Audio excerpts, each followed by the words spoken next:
We are re-recording the January 11th, 2024 Colorado Parks and Wildlife Commission meeting in Denver, Colorado. This was agenda item 18, lion management update. My name is Mark Vieira and I am CPW's Carnivore and Furbearer program manager. My first talk today is a general overview of Colorado lion management, and as such, I think it is always good to start with a short background on the species. I would describe the last 50 years of lion management in Colorado as a conservation success story. Until 1965, lions in Colorado were killed with few limits, including the legal use of traps, poisons, and bounties. It is in the decades since 1965, when lions became a big game species with well-regulated harvest management, that we began to see lion populations increase. Over the last 55 years, lions have been managed like any other big game species in Colorado. This means annual evaluations of harvest against management objectives, the development of management plans outlined by data analysis units, or DAUs, the requirement to prepare harvested meat for consumption, and paying game damage claims. While statewide lion population estimates from Colorado studies weren't available until much more recently, all informal observations point to a growing, healthy, and increasingly expanding population of lions in recent decades. Mountain lions in Colorado are not threatened or endangered in any way. By using scientifically supported management thresholds, CPW can provide for lion harvest as a management tool while also having very robust lion populations on the landscape. It is not one or the other. These two conditions are not mutually exclusive. Agency lion management also supports values like the love of watching hounds work a track, or just plain being out on a mountain in winter and seeing cat prints in the snow. Our strong lion populations also support the overall biodiversity of Colorado, interacting with deer and elk herds and providing ecological services as they have for thousands of years.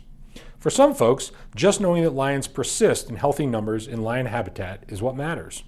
CPW aims to balance all those diverse ways that Colorado citizens and visitors value lions, as well as providing tools to wildlife managers tasked with managing the species through the challenges brought on by the nearly 6 million people that now call Colorado home.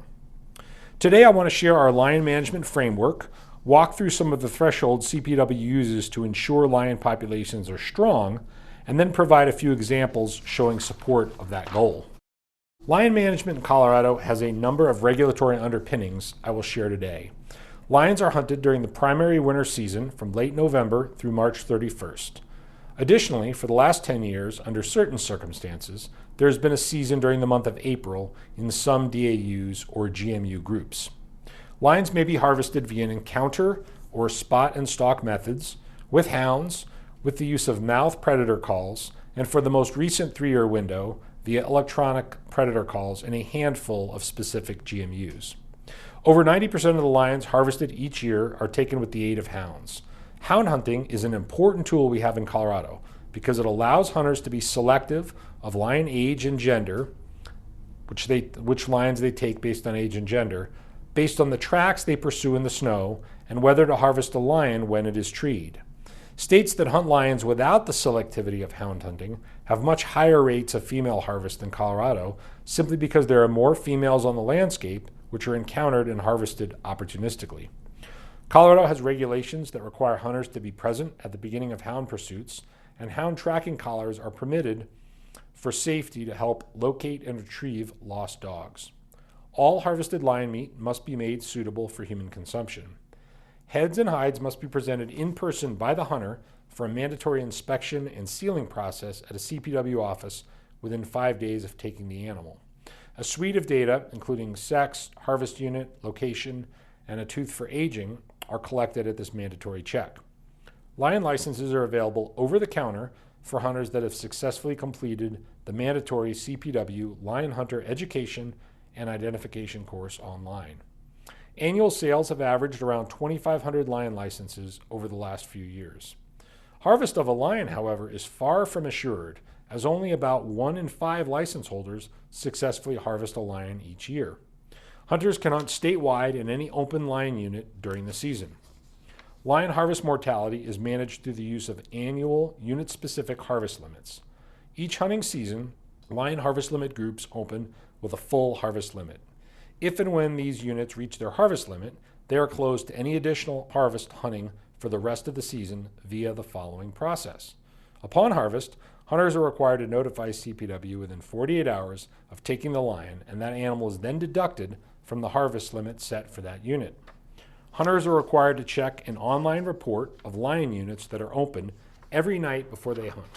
A screenshot of that report is shown in this slide. This regularly updated report provides the current closure status for each unit and how many lions remain in the available harvest limit before that unit will be closed to hunting. We look forward to refining this report and our underlying lion harvest reporting software in the future to allow the sex of harvested lions to be posted as well. Lion hunters, and more specifically houndsmen and women, have shown themselves to be responsive by taking voluntary action if female harvest rates appear high. Colorado has 8 lion DAUs and 8 lion management plans, which are available for review on CPW's webpage. Approved in 2020, the West Slope Lion Management Plan consolidated DAUs to manage lions at a much larger and more appropriate geographic scale. Acknowledging that a low-density, solitary species like mountain lions live, die, and disperse on immense landscape scales, much bigger than deer and elk populations, allowed us to pool 13 smaller DAUs into 2 new larger DAUs encompassing the entire West Slope, as you can see on the west side of this map. On the East Slope, there are 6 DAU plans, all but one written in 2004. The science of lion management has advanced substantially in the 20 years since that time, and CPW is preparing to update those remaining management plans. I'm excited to let you know that we are scheduled to embark on an East Slope lion management planning process over the next 6 months to rewrite our older plans with newer information on lion density in Colorado and more comprehensive, stable management thresholds. Stay tuned for updates on the public process and timing of commission presentations during development and approval. The West Slope Mountain Lion Management Plan now governs lion management for the largest portion of the state. Besides the increase in management scale, this new plan updated regional objectives and enacted new management thresholds. While previous individual DAUs on the West Slope had either a decrease or stable population objectives, under the new plan, lion population objectives across the West Slope moved to a stable population goal, similar to levels that we have today. This also allowed a reduction in the West Slope harvest limits. To ensure that harvest and total mortality rates aren't exceeded, we enacted 2 independent but complementary management thresholds for the West Slope. Additionally, CPW committed to annually measuring lion densities over the life of the plan in both West Slope DAUs. This slide outlines the 2 independent thresholds we evaluate annually for the West Slope. The first is a maximum 22% proportion of adult females that can be harvested in any year. Numerous studies that we cite in the West Slope Plan have shown that due to the selective nature of hound hunting, the age and sex composition of lion harvest can be an index to population trajectory. Imagine, if you will, a pie chart with 4 sex and age classes of independent lions: adult males, adult females, subadult males, and subadult females. As a population is put under increasing harvest pressure, sex and age classes that are more vulnerable or more desirable for harvest will begin to be removed first. As harvest intensifies and adult males and subadults of both genders are not as abundant on the landscape, the proportion of adult females in harvest will increase because that's what's left, and we can track changes in that slice of the pie of annual harvest composition.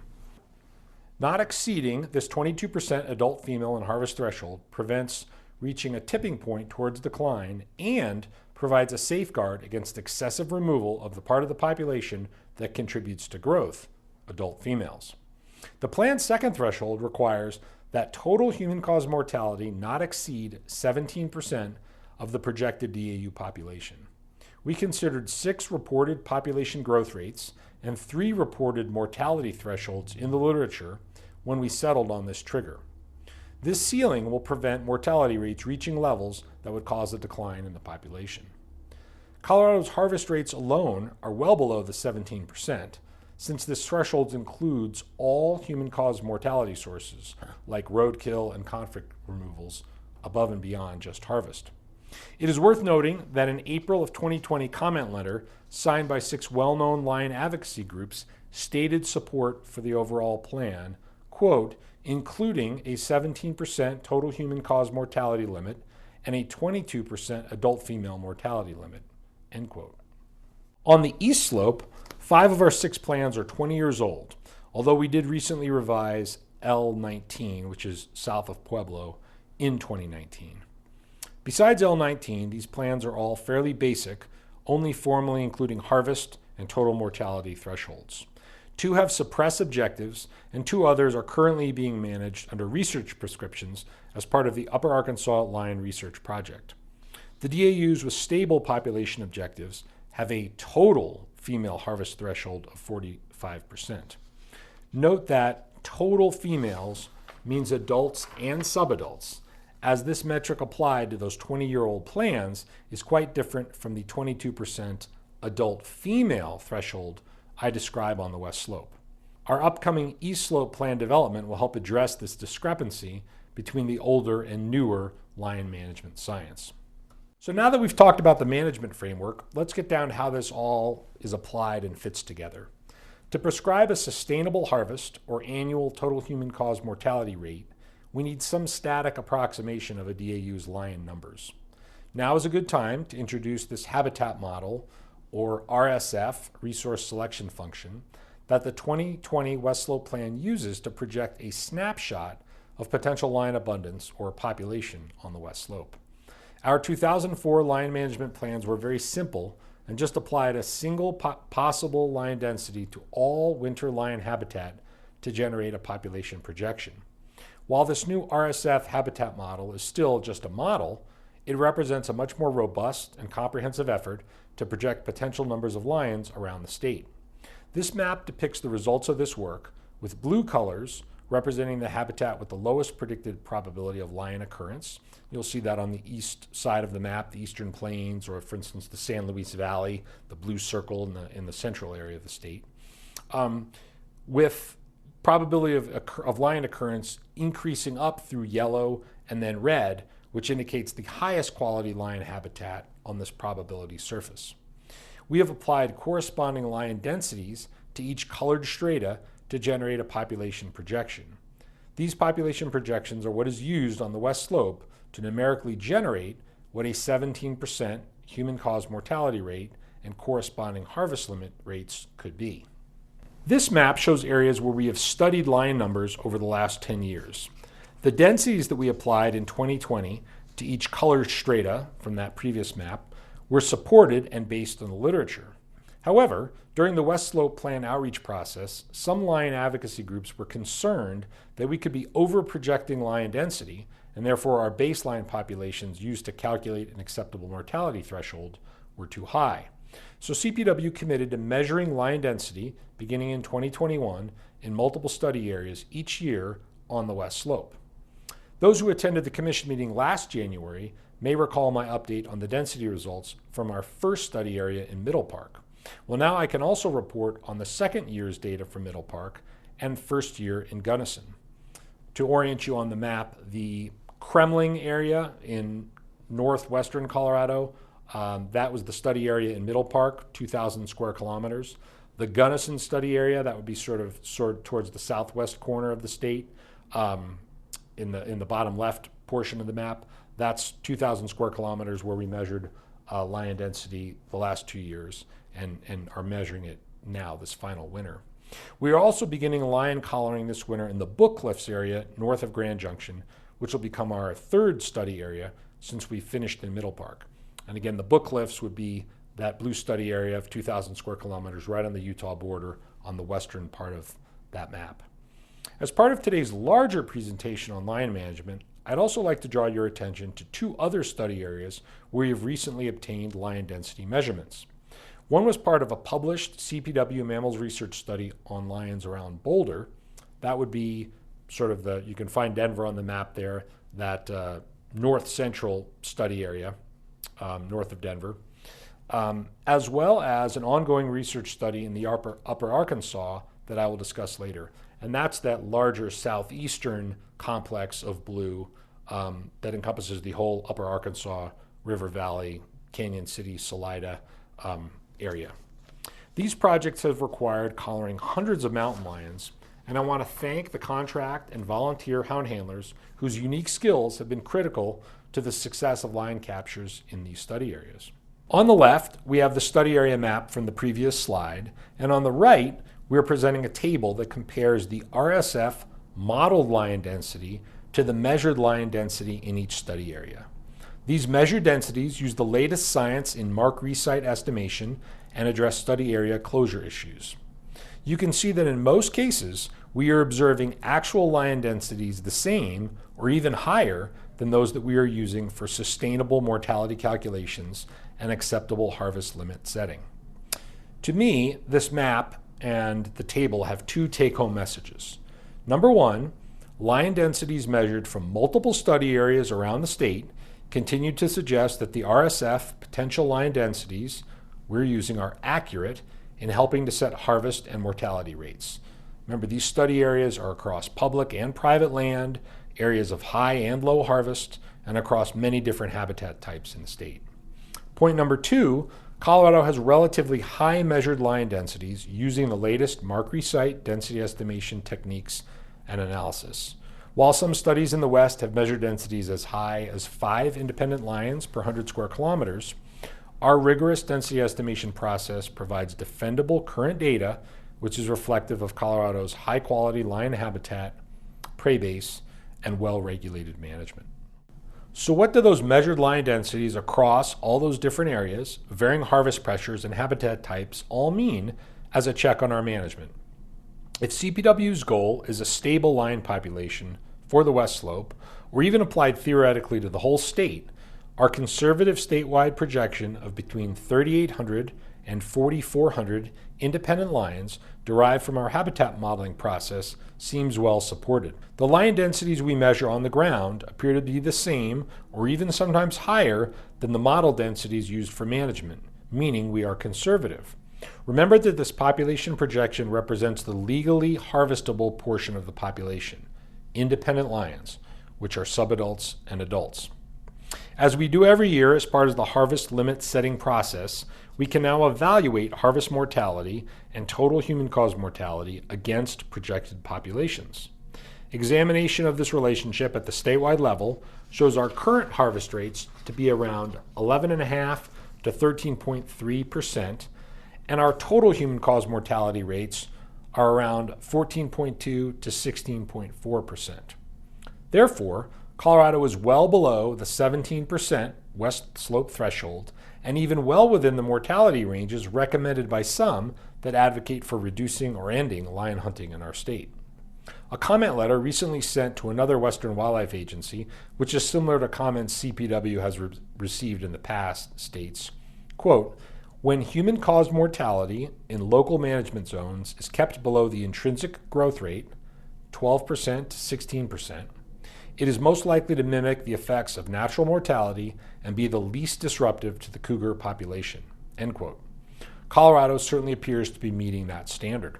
The next management barometer I'd like to share again takes a page out of the West Slope Plan's harvest proportion threshold and presents data for both east and west slopes. What you see here is a pie graph of annual harvest for both the West Slope and the East Slope. West Slope is in 2020 is the northern pie chart, is the upper pie chart, and the East Slope in 2020 is the lower pie chart. Each pie represents the 4 age and sex classes appearing in harvest: light green for adult males, dark green for subadult males, red for subadult females, and blue for adult females. The West Slope Plan says that our single-year harvest proportion of adult females will not exceed 22%. Remember, this threshold is not in place on the East Slope, as the plans in 2004 didn't contemplate this, but I want to show you what the results would look like for both sides of the state.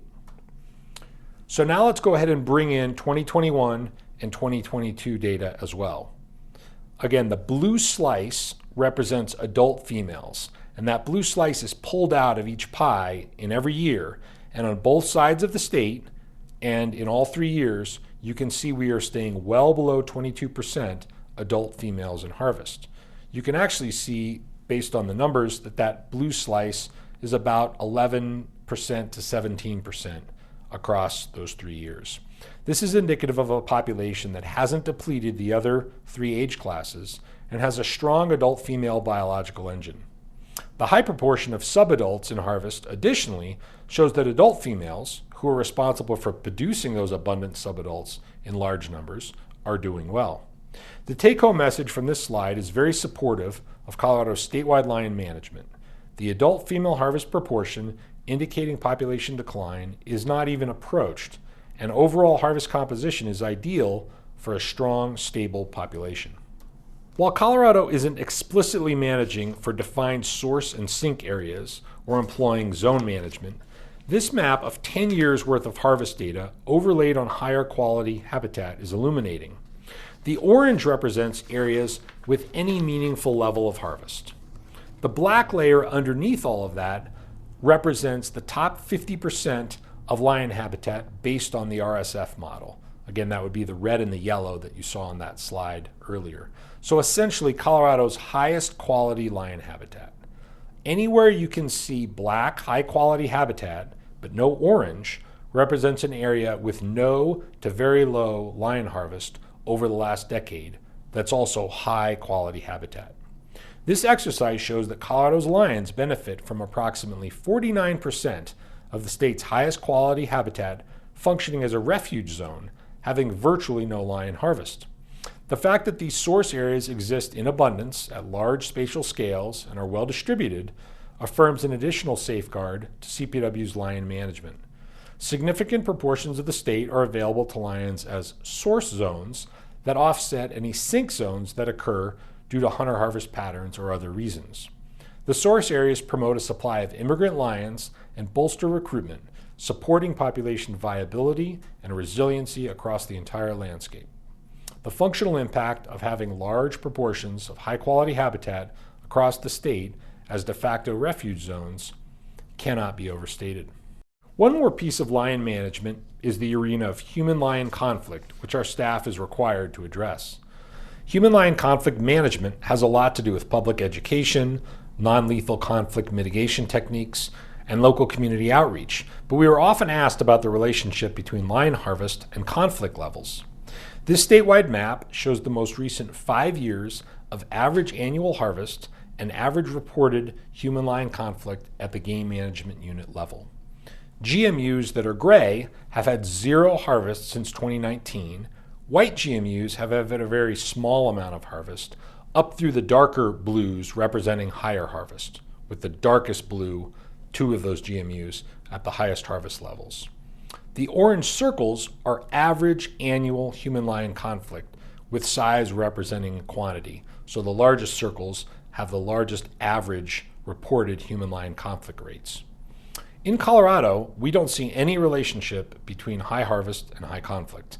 This is pretty visually obvious from just looking at this map, but it's confirmed by a regression analysis. In fact, the northern Front Range and the Durango areas, where we are seeing the highest conflict rates recently, again the biggest orange circles, are among the GMUs with the lowest harvest levels, implying perhaps a correlation in the opposite direction, or something tied to another factor like human density, for instance. The Upper Arkansas Research Project, now in its 8th year out of 10, is aimed at specifically examining whether a relationship exists between lion harvest rates and human-lion conflict. When completed, this Upper Arkansas study will represent the first large-scale manipulative study design of its kind, allowing a much greater inference into this topic. Thank you very much.